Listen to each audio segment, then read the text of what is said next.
guys, welcome back to another video. Alright, so today I'm taking a look at the 3000 lumen Fenix PD40R version 2.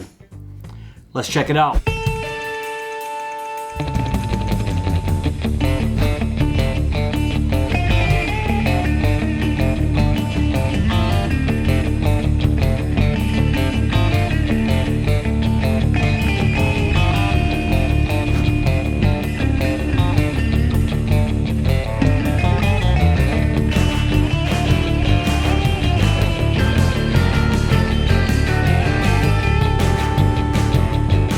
Alright, as you guys can see, I already took the Fenix PD40R version 2 out of the box, but before we start talking about this, let's check out the box. So as you can see here on the front, it is 3000 max lumens with a throw of 405 meters. Flip it to the side here, we have some light measurements and the same thing on the back here, but I'll go over all this later in the video. And one last thing before I show you the contents of the box is right here, it says it has 5 years of free repair. All right, so here's everything out of the box, and of course it comes with its own belt holster. I'm not necessarily a holster guy, I usually use the pocket clip, but as far as holsters go, it's pretty nice. Right here inside this bag we have an adjustable lanyard, and right here, yes, it does feature USB Type-C charging. Then we have your typical user manual, warranty card, and some other stuff that's not too important, so let's move all this to the side. Oops, let's bring this back. All right, so here it is, the Fenix PD40R version 2. You might be asking yourself, what makes this light so special? Well, it's actually right here. That's right, upgraded from the original PD40R. It doesn't have the two buttons to select brightness levels anymore.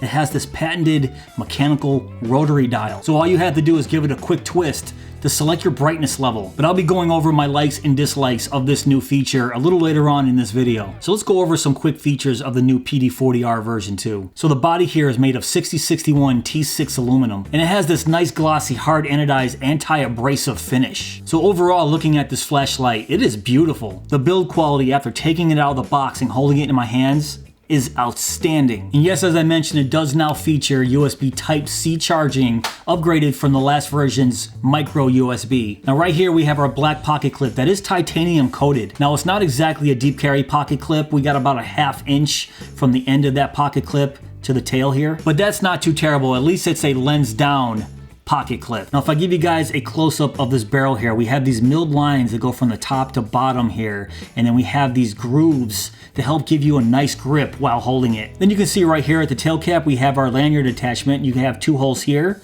and then 2 holes here. And then you can see that tail is flat with a little notch cut out, and that's for standing it up by the tail. And right here next to the USB charging port we have our boot up LED battery life indicator. So based on what color the LED light is or if it's flashing, let you know how much battery life you have left. If it's a solid green light, it's between 100 and 85%. If the green light flashes, it's between 85 and 50%. If it's a solid red light, it's between 50 and 25%. And if that red light is flashing, it's between 25% and 1%. So mine is fully charged, so if I turn it on low here, LED light indicator goes on, only stays on for a few seconds, goes out. And I'll give you guys a nice close-up of the bezel here. It's actually pretty timid. There's no jagged edges or sharp points or anything like that, which I don't mind this at all. It's actually a lot kinder on my pockets. And then right here we have our heat warning, which I'll be testing how hot this flashlight gets on turbo a little later on in this video. Now the PD40R version 2 is IP68 rated, which means it's completely dust proof and you can submerge it in water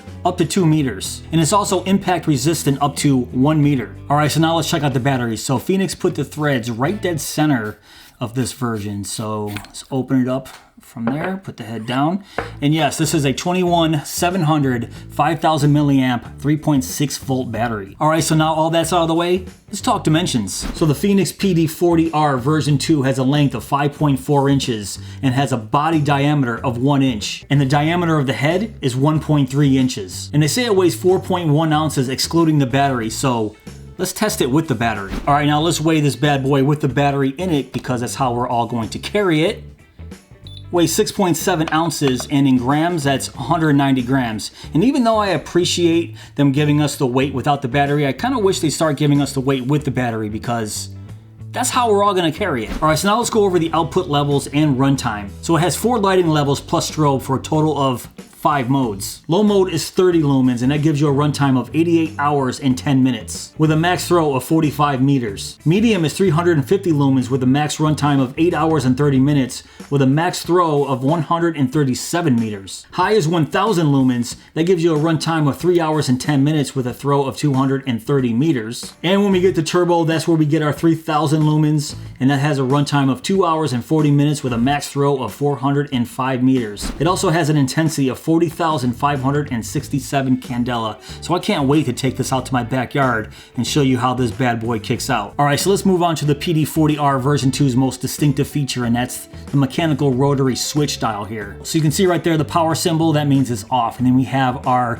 low, medium, high, turbo, and strobe indicators right there. So all you have to do is just simply rotate and it activates the light. And look at this, this thing is super bright. So as I turn it on low here, you can see the beam profile on my desk. Now after seeing the PD40R's hotspot, this hotspot compared is pretty narrow. And then you can see the beam profile right here. And just looking at it at my desk, I can tell that it's going to be a semi-floodlight. And then let's click that over to medium and you can see how much brighter it gets. And look at that hotspot. Wow. And that's only at 350 lumens. So let's turn it over to high, which is 1000. And yes, even at 1000 lumens, this has a throw of 230 meters. So that hotspot is pretty intense. And then let's click it over to turbo real quick and boom. 405 meter throw, 3000 lumens, and this thing, let me put it up and aim it at my ceiling, and it just illuminates my room. Now let's talk about this mechanical rotary dial right here. Now as much as I love this rotary dial for being convenient, I mean all you have to do is take it out of your pocket,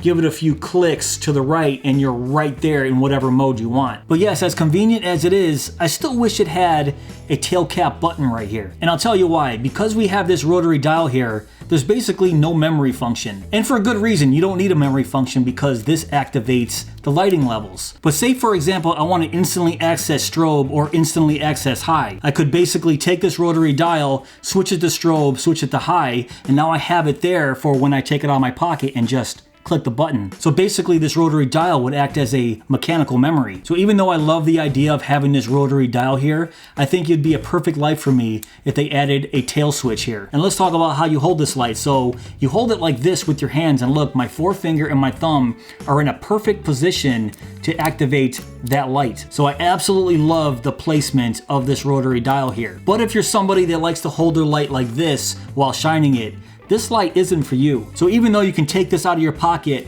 flip it on, and then turn it around and hold it like this, it just feels a little clunky. Or you can take it out of your pocket, hold it like this, and take your second hand and activate the lighting modes. So for me, that's not a deal breaker because I actually hold my flashlights like this. So that rotary dial is in the perfect spot for my fingers. And then one other small complaint that I have, and I promise I'll move on, is the rotary dial with having that anodized finish is pretty slick and slippery. So if I give you guys a nice close-up right here, you can see right here, it's pretty slick. And yes, they did mill some grooves here to try to get some traction with your fingers as you turn it. But I feel like they don't work very well because as you can see, they're milled horizontal, and that's the way you twist to activate the light. I feel like if those lines were vertical, and then that would give me something to grip onto when I'm turning. And I already know I work a lot in the summer, my hands get sweaty, so my hands aren't sweaty right now, and yeah, it's pretty slippery. So I just feel like that's gonna be a problem if I get sweaty hands in the summer trying to activate this flashlight. All right, as you see here, I ran a heat test just to see how hot this light gets on turbo. After 2 minutes, I tested how hot it was at the head, and it said 124 degrees and the body was 116. But that first test I forgot to roll, so I had to redo the whole test over again. So I did another 2 minutes, and my test came out to be 138 degrees at the head and 124.8 at the body. So the light was basically running for 4 minutes straight, and the head got to 138 degrees, which is pretty hot. So what was more concerning, at the actual barrel where you hold it, the temperature was 124.8, so I could barely hold on to it with my bare hands. So if you plan on using this light on turbo for any extended amount of time, use gloves. All right guys, so now it's time to take this thing out to my backyard and see how bright it gets.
Alright guys, that's pretty much it for this video. What do you guys think of the Fenix PD40R version 2? Overall, I think this is a fantastic flashlight. It's one of the brightest flashlights that I've ever seen in this small form factor. But that being said, even though it's a small form factor, it's still a little too large to be an EDC for me. My EDC still belongs to the Fenix LD30, and if I hold these two up side by side here, you can see the size difference. Also, I think this rotary dial is super inventive, but still needs a little work. What I'd like to see in version 3 is have this rotary dial, but add a tail switch, and then this rotary dial becomes a mechanical memory, and all I have to do is switch it to whatever mode I want, click the switch, already there. Now, if you are interested in the PD40R version 2, I will have links below in my description box. No, I am not sponsored by Fenix. I actually picked this up on their website, paid my own money for it. But if you guys did enjoy this video, please give me that thumbs up.